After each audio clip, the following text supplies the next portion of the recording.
And Okay. I remember being very happy with this when I did it, which probably means that if I look back on it now and it's not as good as I remember, then it's a good idea to look at it because I was very much caught up in the emotion of casting with Seek. We felt like we really had a flow going, but sometimes that's you feel better than it actually is. Sure. The first thing I usually start with is what do you think your strengths and weaknesses are as a caster? So let's start with strengths. All right. So my strengths is that I think I have a lot of strategic insight. I can commentate very well on what the game state is going to be, what the win conditions are, what kind of movements teams need to make, etc. Um, I guess I I like my voice. Um, Sure. and mm, I don't know when I'm in the flow. I guess I can keep things light enough and get some banter going. But I do think that's also one of my weaknesses. I tend to clench too hard and go too serious if I'm not. Okay. Um, so my initial the initial thought that automatically stands out of my head is the fact that that is something. So the more serious the caster is, the better their the like higher tier their analysis basically has to be. Because I Hmm. think that basically, these ex pro players, people are like, oh shit, this guy, every bit of knowledge that he spews out is golden gravy and downloaded straight into my brain and shit. But he can have like very little personality and they love it because he's an ex pro player. Hmm. Um, and to be honest, I think that 99% of the community can't actually tell the difference between former pro player analysis and like just regular analyst analysis. But when a former pro player says it, they're like, "Oh my god, that was so smart! It's so good." Yeah, But when an I analyst do says it, agree it's with kind of that. whatever, right? Yeah, so they can't really tell the difference, but the credentials are there, right? So, Yeah. a pro player can have like very little charisma and personality when they put out a certain thing, but people are like, oh, he's a former pro player. All of this is so good. So it basically means that if you don't have like those kind of like, I won a TI like AY has, if Hmm. you don't have those sort of credentials, you need to be able Yeah. to make up with it with more Yeah. personality. So I would, I'm afraid I only got fourth place. so yes, so I would agree that I think like uh the biggest thing that you'll probably have to work on is just being able to bring more personality and more banter. Hmm. Now that doesn't necessarily mean that you need to be able to like specifically banter as an example. You don't necessarily need to be able to do that, but I bringing out as much personality as Yeah. possible, I think, is always good with talent. I think it's more important unless you've won a TI, basically, because that's kind of the competition right now, right? It's like a competition for being an analyst is going to be AY TI winner, PPD TI winner, and like whoever else chooses to retire over the next Yeah. couple of years. So, uh, That's very true, and it's one of my worries that has carried over from the coaching job. yes. So, whenever you I think it's so Robson's in a very similar position to you, right? Like Hmm. being a coach, your credentials are better than his, right? Being able to back a team that went to TI and stuff. Well, Robson has just more recently been a coach for Hellbear Smashers, Yeah. who hasn't had like a ton of success, but you guys have like similar backgrounds in that regard. Hmm. Um, and so yeah, you're basically it's like I would say he's your direct competitor in some ways for this. So finding ways that you can be able to be better than him in whatever field that you choose, whatever you think like what you like about your personality, you can be better than him. I think is a good way to look at it. So I always looked at it as a play-by-play caster. I always looked as my direct competition is not Toby or Owen or AC, but is LD, right? Because LD actually had Yeah. some analytical insight and he was good at storytelling, and I feel like those were always my two greatest strengths. So I always viewed LD as like my Yeah. direct But competitor for that's play by play. That's a thing that you bring up here actually that I do also want to like count as one of my strengths. I think because I look at the strategical picture of a game, I'm very good at tying things together and showing how things that happened earlier lead to things later on. Okay, nice. Tying in storylines. I like that. Okay. So, yeah, I agree with all of your strengths. I think one of the one of the real advantages that whenever I listen to you, I think you have over pretty much every other casting is that you pointed to your voice. I think both your voice and your personality give off like very calming presence. Mm. So I think that is something that you probably have an advantage in that very specific market over pretty much everybody else. Um, so and yeah, and then strategic insight, tying in storylines, those are fantastic. What would you say some of your other weaknesses are? Not a great memer, apart from like the dad jokes and the puns, I'm afraid. Okay, Um, okay. and I'm bad at leaning into the cheesiness of my type of humor, I guess. And I'm trying to work on that. And then the other thing is that in very chaotic kind of games, where specifically where things are happening that are not necessarily mistakes, but specifically consequences of um, item choices, I think I'm weak on itemization. And therefore, I get lost in those games where it's really about, all right, this guy pressed this button and then this guy pressed this button. Those kinds of fights Okay. are not my forte. And I'm not even sure how I should practice that because I think that's one of the skills that you mainly get through playing a lot of team fights, knowing what needs to happen. Mm, And I that's really not my way of gathering information for what I do. I try to keep my own pub experiences out of what I cast as much as possible. sure. Okay. Can you give me can you give me a further example of that, I guess? You know, these very pub style kind of games where just a lot is happening. And like I'll miss things like oh this guy should have pressed his BKB earlier or something because I'm still trying to make a story out of it. I'm trying to like make a see the line in it, but there isn't really any. Okay. Okay. No. I'm getting what you're putting down And now. then you're going to So. have to go down into those specific individual player action details. And Mm-hmm. like when it's big ults, I'm very, very good at fights with big ults because I know who needs to go first, etc. But when it's four of the or sorry, five heroes on each side that just have to right click and individually disable people, and it's also not going the way I expect it to, I get sort of lost, man. Okay. Okay. Yeah, I can see how. Yeah, because I think about like Fog's notorious for being able to like pick up minutia in team fights of Hmm. like very specific. Maybe it's like a mechanical interaction or it's just like an individual player mistake or something like that. And he's always able to kind of highlight that after the team fight goes down. Um, so yeah, okay. That will definitely hurt your specifically your team fight, and I think that's generally.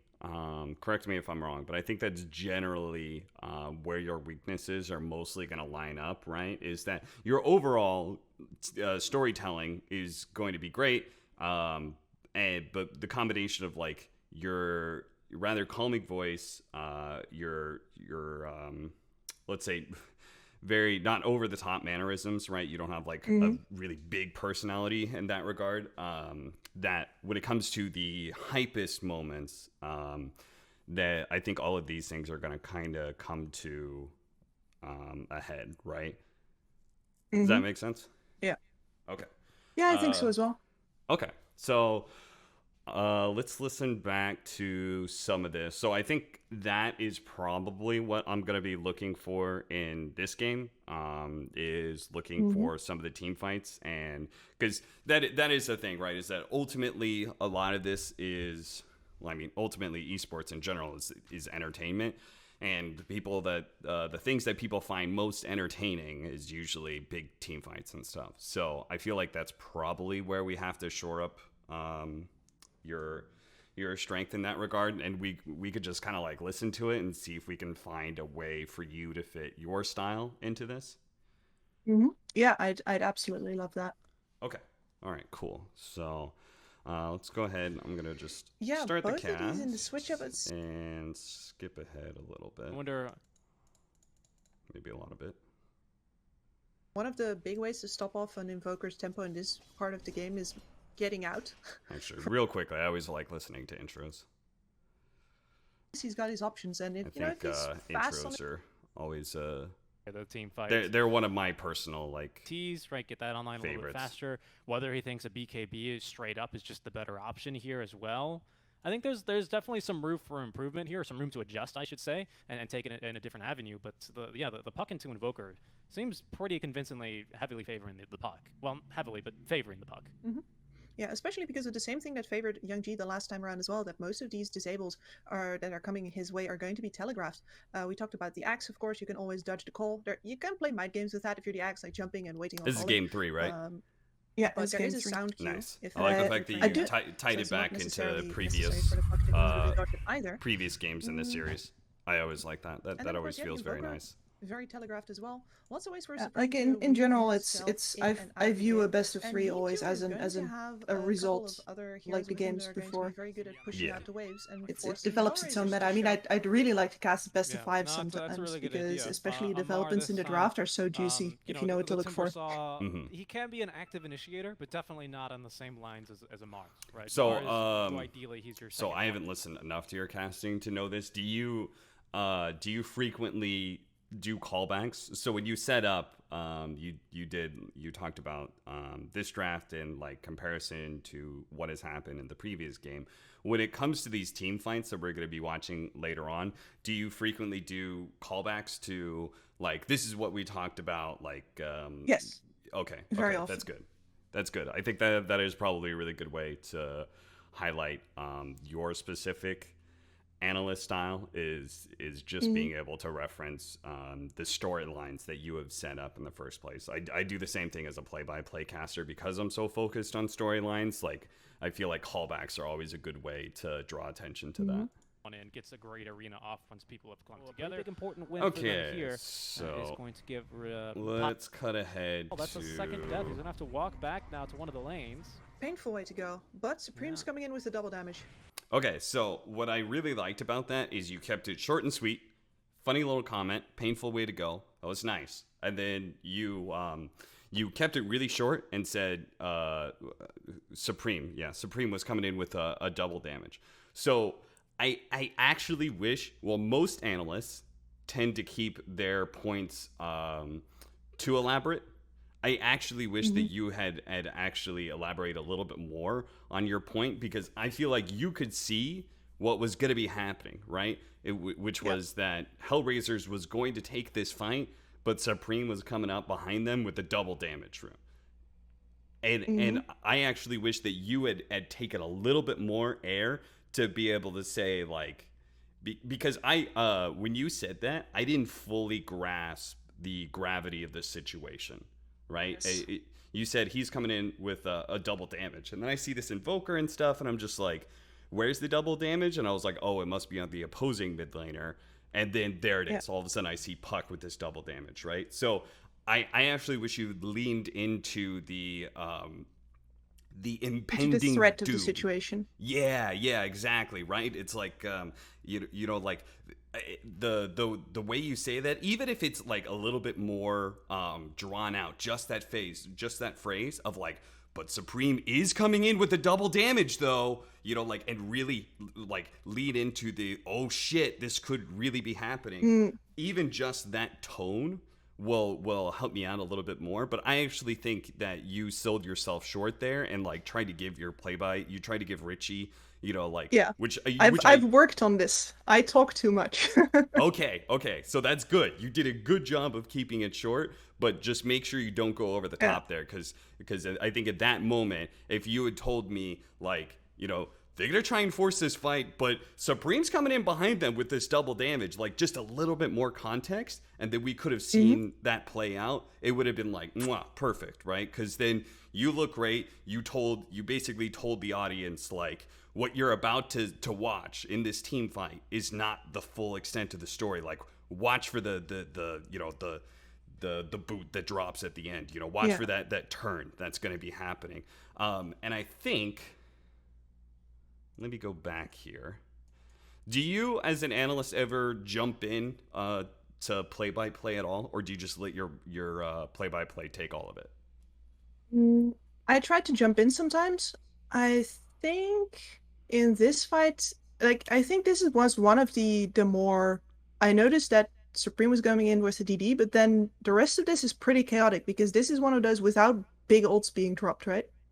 And there's no BKBs yet. I like to call for those, for example. I like to call that some ults are still up or some jumps are ready to go.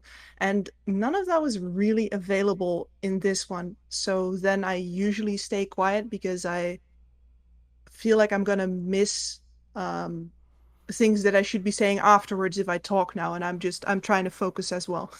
Okay. Actually, though, Okay, that's fair. Quiet for now. In coma, found once again. Shit, am I We've still got at one the more same closing spot? in. It's Young G yet again. We do not have the points in Battle Trance, and even if he had it, he's completely out of mana. Eventually. He's gonna die eventually. I thought he would have been safe with that extra little. Okay, I'm gonna watch this again because I think there's a moment where you can. Second death. He's gonna have to walk back now to one of the lanes. Painful way to go, but Supreme's coming in with the double damage. Yes. Okay. Young G is stuck around as well. Here's Lil and company Chasing after Zibe. damage, but Puck as well as Ira.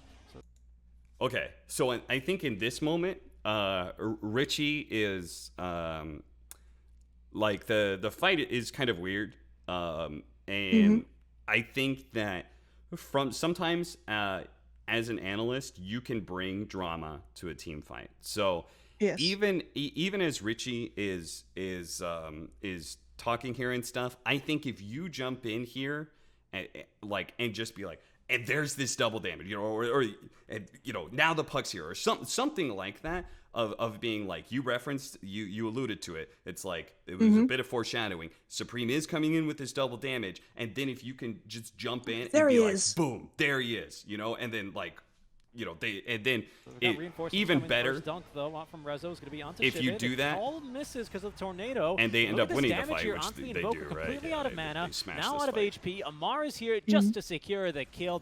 Even better, it means that you saw what was coming all along, right? And that you look great as an analyst, and you hit the drama factor nicely, right? So, so yeah, I could definitely tell that you're trying to keep yourself from not stepping over your caster when it comes to analytical points. That's a big problem I have, is I talk way too much when I'm a co-caster. So you're doing a good job of that, but just still be sure, don't be afraid to hit those fucking points that you see coming. Don't be afraid to like make sure that they're important, that they're known, because I feel like Richie maybe just didn't quite take what you were saying. I don't think he felt it. Read it. Yeah. So if your play-by-play is missing that, just a short, sweet, like just pointing to that thing in some sort of exclamatory way is like a good way for you almost to direct his play-by-play. Like my co-casters all the time, I always tell them, don't be afraid to shout out something that's important, and I'll weave my play-by-play into that. Some play-by-plays, you know, like maybe it'll trip them up, but I think the best ones, like if you want them to be better and you want your duo to be better, they need to be able to be calling a play-by-play, have you shout something out and weave their play-by-play into that thing. You know, like they call out an ultimate or something, I'm going to direct the focus onto that ultimate, you know, because my analyst is saying that's important, so we're going to talk about that. We're going to talk about this big thing that's coming in. So don't be afraid to fucking, you know, jump in there and point to something that's cool. Don't worry, fam. I've got you. I'm here. Now looking to set up for the kill. Taking notes here, by the way. Europe here. Now the Chakram should be caught here by the Brambles and cut down to 2 kills for Amar. Lots of the damage done by the Puck, of course, but Amar's going to swoop in and secure those kills all the same. Top lane, though, yet again, this does leave Kuman all by himself. He's at the top of the net worth board. Just Rezo, of course, giving good chase, but they've even had to use the Fortify here to keep alive that top tier 1 tower. So Kuman has really had a great start on this Morph lane. I did actually catch this one. Supreme there was a little bit of a confusion You caught moment what? for Hellraisers where Young G No, like I was wondering if I had anything like useful to say after that fight, but I'm listening to myself and I'm like, oh yeah, I did. That was pretty good. Tornado to get the double damage rune off of the puck, but it did mean the call missed. And that in turn made sure that Resolution Yep, you didn't got the double actually get to damage make off any of it. That counter was plays really during good. the coil. Whoa. Alright, Okay. Mars back top though. Immediately looking for some damage here onto the Morphling. So I'm gonna Master skip Tier ahead, try and find for our a pod. more of a mid-game big 5-on-5 I guess wasn't expecting that much follow-up to come into Alright, Morphling gets for picked. the Actually, that's Just a did not Morphling getting expect the picked is entirety of the actually team. good. quickly making You way, see this making coming very in good some progress, way. actually. We can kind of highlight the Little same bit thing of that we just saw. time. Yeah, at least he forces the smoke onto himself, and out come the voice lines, because I think he knows that he was able to at least break a smoke there, which is going to leave Kuman safe and sound in his triangle, as he is very quickly making way, making very good progress, I should specify, towards that Manta style. Okay, they're going to use the coil here. He's going to snap involuntary into the stop. They're going to wake him up, though. Now silence. Okay, into nothing the for They you to do actually there have the because kill. Richie's He just probably, taking I out guess, wasn't expecting most that of the much space in follow-up that to come. situation. So yeah, that's fair. I could have jumped on the safe thing by saying that he's not safe, but like the action was already going that way. Yeah, yeah. I think if you ever feel like your play-by-play caster doesn't recognize the threat of what's happening, don't be afraid to like say something about that.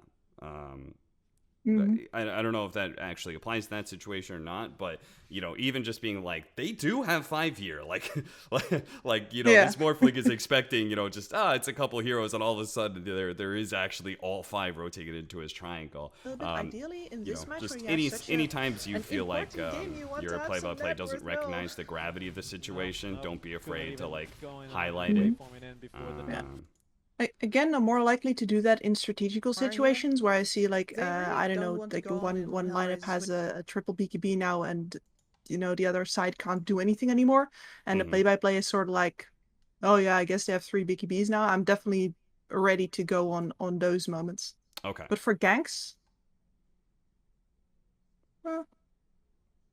Yeah. Okay, that's fair. All right, let's listen. I think this looks like down a pretty into big their team own fight. jungle. What to farm there? Supreme, Lil, no. All right. he's found one. Oh, the axe call not in time. The reaction I actually time. missed Oh my. that. Yeah, he is Yep. very active here on the map, isn't he? As he's going to make the call to smoke, and he says, hey, there are enemies farming here. Let's go and try and find them.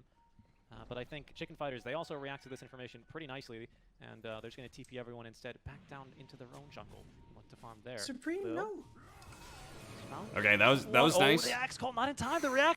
That was nice. Again, I think your just general demeanor and voice. Don't be afraid to put more drama into it, right? Like that was a super nice moment. That you see something coming and you call it out, and even better that it has like some sort of motion tied into it. You know, in just one phrase, you're being like, something bad is about to happen, and it's perfect. Don't be afraid to hit that harder. I think this is just. Go ahead.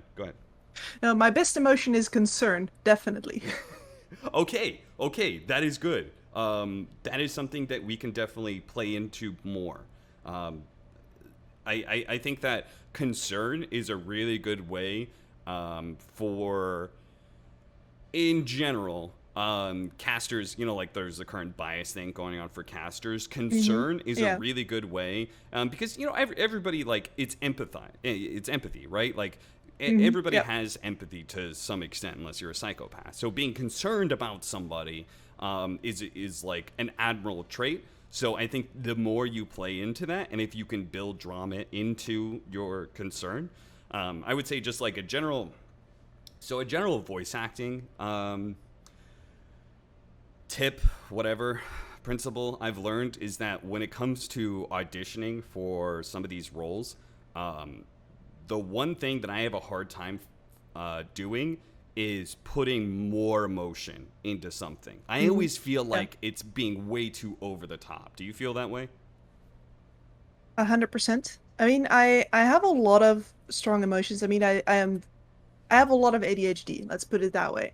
And I've worked for most of my life to keep that sort of to myself.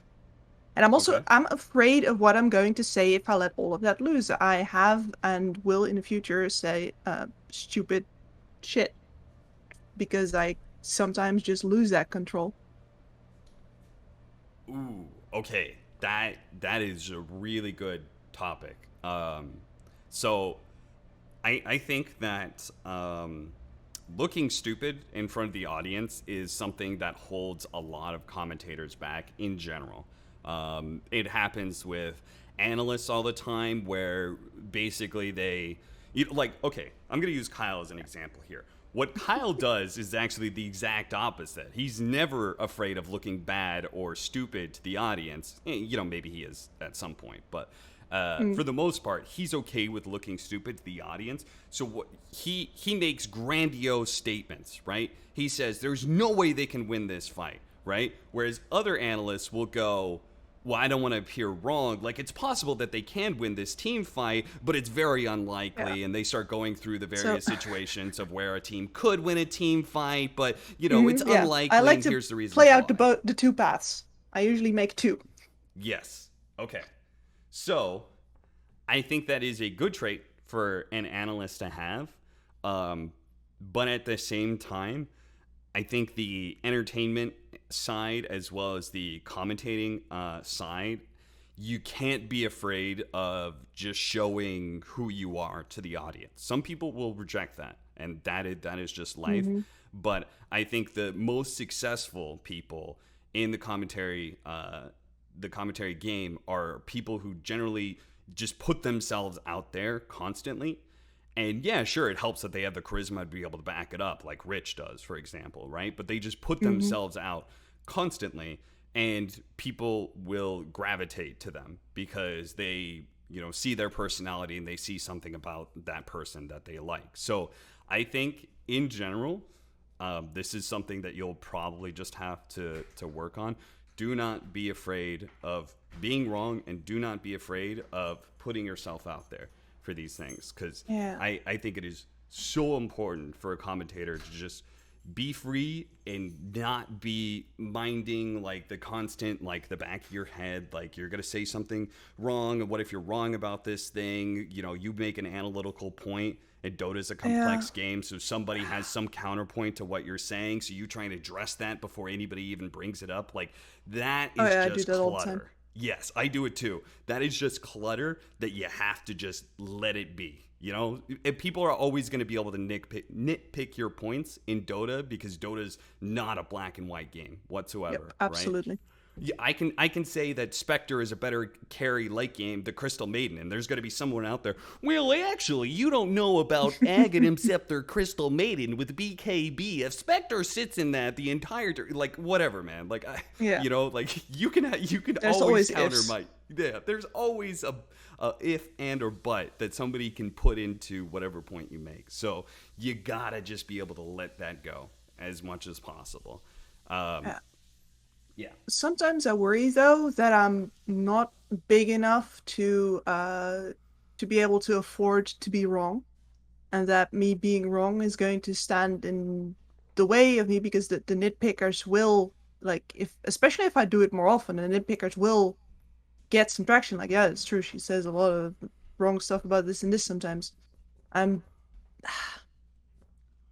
That may be That's what true, I'm. but at the same time, I'll tell you right now that like that may be your fear, that like being wrong enough is going to hold you back somehow. That may be true. That might be possible, right? Maybe some Hmm. big Reddit thread goes up about some stupid thing that you said, and everyone hops in and talks about how shit you are as an analyst, and maybe nobody hires you as a result, right? That is a possibility, Yeah. right? But I mean, I nobody's hiring me anyway. But sorry. I like that, by the way. Don't be afraid. People love, that's what Kyle does as well. People love it when you make fun of yourself, right? It shows a certain amount of humility. So that sort of sense of humor, that self-deprecating humor, is really good. Even if it's a defense mechanism, like fucking throw it in there, and people Hmm. people always gravitate to that. But I guarantee you that, like, you may say something stupid that limits you from a job, but I guarantee you that guarding yourself is going to keep you out of being the best caster you can be. Like I 100% guarantee that. Yes. Like you just have to be able to do that. So I think that is something that plagues every or most commentators. But you gotta just be able to embrace that. You're gonna have to just embrace being wrong very often, and being able to either analyze why you were wrong and be very humble in explaining what your thought process was and why you were wrong, or being able to laugh it off and make jokes about it. Those are like two different avenues, but like I do try to lean in that, especially with especially mechanical stuff that I get wrong. I just look it up. But it is also one of the reasons that I gravitate towards play-by-plays who have a little bit of that that analytical edge, because they'll usually bring up the kind of details that I gloss over sort of in passing, and then I'm not quite sure where I was going with that, but no, it's fair. like, Yeah. I like having a play-by-play who can correct me on some of the technical shit, is what I'm trying to say. Sure. Yeah, then that does make sense. And I think you're probably right. Like if you had an ideal pairing, I would say that is definitely the kind of person that you need to be able to pair up with, because it'll both help in being able to deal with detractors, for an example. Like, originally this season I was going to pair up with Trent, right? And one of the downsides of Trent is he doesn't have any competitive experience behind him. Yeah. But I know he's good. Like I know he watches games constantly, so I trust him as an analyst. But then I would be able to provide the the fucking self jerk off, like 8K MMR, like that kind of shit. Like people who care about that sort of thing will like be able to see the balance, right? Like, oh, Trent doesn't know he's a 4K caster, but like Cap knows something. Even though I don't think that's the case. I think Trent is a very good analyst and I respect him a lot. But like for the viewers, some of them do require some sort of balance out of that. Yeah. So they definitely do. Yeah, and I also think that the casters who are usually better at the slightly more detailed stuff tend to get lost in that a little bit more, and that's where my penchant for storytelling tends to shine more. So I feel like that's sort of the balance that I like to strike. But I'm not sure if that's just running away from my weak points, Right. Or if I should frame that as I'm leaning into my strengths. Yes. I think it's better to lean into your strengths than try and be an all-around caster, and that's speaking from somebody who's literally tried to be the most all-around talent out there. I think you are the all-around.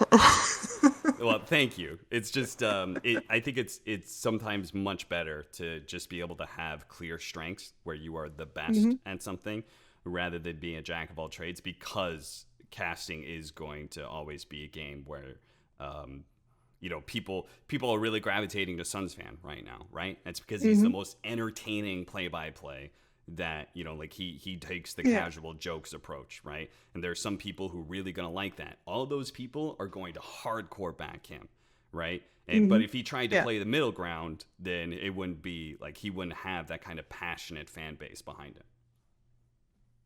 him. Yeah, and I guess that's like, I know the kind of people that I appeal to are very calm, analytical kind of people, and are not likely to make any hype Reddit threads. Yes, that is also something about the fan base that you choose sometimes can. Yeah. I mean, there's certain battles that I'm not going to win. I'm not going to pick that one. Sure. He is. Yep. Very active here. Okay, so all of this came from this moment of oh no. Oh no. Let's they also it was Supreme No. And they're just going to TP everyone instead. Yeah, it's really going into a dark place there. Supreme No. Okay, so yes, hit that moment harder, right? Whenever I do these fucking voice acting auditions, I always feel like I'm being way too over the top, and I try and tone it down to being more realistic. But that is just the nagging voice in my head. I would say, just try and let go more, and just try and really hit that moment of oh fuck, like no, like that, like this moment was good. And I think if you let go and embrace it more, it could be great. Mm-hmm. Gotcha. One. Oh, the axe call not in time. The reaction time. Oh my goodness. That reaction time from Supreme. Holy moly, he was out of there immediately. And now they're even trying to look to counter-engage here. Tornado, though, is going to make it a bit difficult. The coil will be snapped onto... Okay, so a bit of flavor there when this will just come down to your comfort as a pair. But I would say when he's talking about holy moly, like he's reaction speed, he's so good. Like I kind of wanted you to jump in there and just give me a one liner of like Supreme's so good, you know? Like I know, goddamn. right? Yeah. That was my first thought. I heard that, I was like, man, I wish I would have said I know right there. Yeah, exactly. But you know, again, I know you're trying to like make sure that your play-by-play has space. Yeah. So I understand why. Just again, I think. Yeah. But like I'm calibrating, right? Yeah. And we're getting closer and closer to the sweet spot. So now I gotta go back up a little bit. Yes, exactly. I think whatever you do as a co-caster, don't let your fears of screwing up your play-by-play stop you from doing good things. I think that's just a general, you know, if you're too afraid of he's going to trip up or you're not giving him enough space, like good play-by-play casters will take whatever you do and run with it. So yeah, I that's think kind of their don't job. be afraid to, yeah, that is exactly their job, is to constantly be juggling. That is their entire purpose in a broadcast, is always be juggling. Yeah. Just keep the broadcast going one way or the other. So don't be afraid to hit the whatever points are as really Amar good. picks up the kill onto Lil. Amar continuing to chase. Yule Scepter used aggressively here to lock down Rezo for a while longer, but they've actually missed the Whirling Death onto him. He's got a Blade Mail up too. Slow to a crawl though. Rooted down. He's going to give himself a little bit more bonus armor, but can't do much once Koma's right on top of him. So 2 kills. Great counter initiation there from Chicken Fighters. They might even try and get Roche out of this. They sure can. And yeah, it's really the Amar show right now. Even though we don't see that much action, you can see how Raze is trying their best to maneuver around him as Jibbe. It's gonna take a lot of damage from the soul burn. Roche? He is. Oh, and they've got the Phoenix down. Without Zayas, it makes your team fight a little bit weaker, but they think they can take down Amar. He still had Yules, though. He's still ahead of Yules. Terrorize is going to come through. It's going to wake up the Morphling, but he didn't get off the strength gain, and he's going to be right-clicked to death. Supreme with the killing blow. Amar, in the meantime, is absorbing so much harass, but even he's going to manage to stay alive. They're going to buy back on the ET, but it's 4 heroes dead for Hellraisers. They have not been able to get the fight they've looking for. At the very least, they've delayed this Roche so they can look to fight for it. But I don't think they're going to be able to have they won't be able to fight with a Morphling, I think, for this Roche. I think they're going to go right back in here. I thought they were going to as well. They have the vision secured, but Okay, so I think the again, hedging your bets in this situation, even if you were wrong, I would have the first little break that happened was when they were in the pit. Yeah, they're in the pit. Yeah, I think they will too, or something like that. I don't want you to be false to whatever you actually think, but if you do fully believe that they're going to get this Roshan, I want you to say something like that. Now, maybe you do, maybe you don't.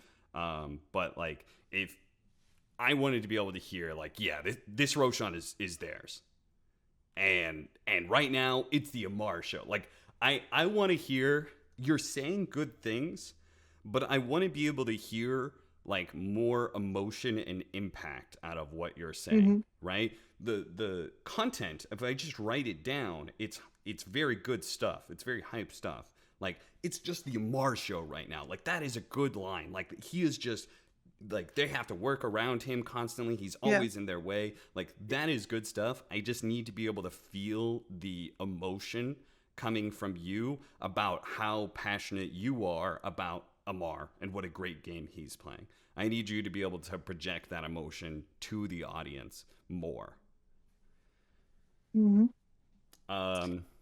Yeah, that's it. Yeah. I mean, I saw somebody in chat say it before, but this definitely is also a bit of a therapy session. Well, you know, it's in a way, as talent, if you're just constantly on screen, I feel like Yeah. much of what you are as a personality, you just gotta be bettering yourself constantly, right? So Yeah, and you gotta let it shine through. You can't just fake stuff because you'll just get tired of it. yeah, yeah. So yeah. Again, I think hit those moments harder. Don't be afraid of people thinking that you're overacting or anything Hmm. like that, because you are naturally a person who is going to um, be more mellow. So I promise you, if you think you're overacting, you're not. You're, if anything, you're just you're hitting what like other people hit normally. And I'm Yeah. specifically talking about for these team fights and for these play-by-plays, for the hype moments that people are, like on the edge of their seats and their pulses racing Yeah. and stuff like that. I, I want you to be able to play into that more. maybe a weakness is here just also that I don't think the team fights are as interesting as other people find them. I like the chess game more Ooh, than I like the team fights, and that okay, might be showing. okay, that is fair. I think that's fair. Um, I'm trying to think of how to get around that because I have had. It's like that's the stuff that I think makes me really different from everybody else. I'm interested in the timings and the movements and where the creep waves are and where the vision is. And the fights to me are sort of a resolution of that tension that builds up, and I like the build up. But Okay. I'm not sure if that's a chicken egg problem with the fact that I have trouble making sense of what exactly happens in the team fights or not now that I say it out loud. That might be tied into it. That's entirely possible. I think that's more for you to decide. But Hmm. I will give you. So BSJ. Yeah. Many of my co-casters, the ones that I've like really developed a pairing with, I feel like I have very free back and forth to be able to critique and stuff like Hmm. that. But when it's just kind of like one-off people, I have a hard time giving criticism because I don't want to, especially in the middle of a broadcast, ruin their confidence Yeah, or no. something like that, right? But BSJ is super good at taking criticism, and I gave him a bit of criticism when we casted recently at the Animajor, and I told him, maybe you've heard this. I view the commentary of a team fight much like a roller coaster, right? There's Mm, the build up beforehand where you're going up the yeah. big hill, there's that build up of the bit of foreshadowing of what's to come, the tensions building, and you hit that first peak and woo, you go down, right? And it's all excitement. It's Hmm. all excitement. It's super hype. And then maybe it goes up and down and up and down depending on the action. But at some point in time, the roller coaster ends, right? And we go that final hill, and we go to a casual slope, right? And where we Yep. return to where we came from, right? The What I need from my analyst is I'm going to do much of the, especially with me, I'm going to do much of the build up, right? I'm going to get us to that position where we're up, and I'm going to get all the excitement of the play by play through. And they can jump in if they feel comfortable. If not, it's fine. I got it. Hmm. But when we go back to the natural state of our casting, I'm going to be. Are you watching the stream? Am I watching the stream? Yeah. No, I'm not right now because otherwise I Okay. hear everything double, and I especially hear myself very loudly. Okay. You could just mute it, but I don't know a better way to be able to. I just always do this visually with my Okay, co-casters. yes, So show me.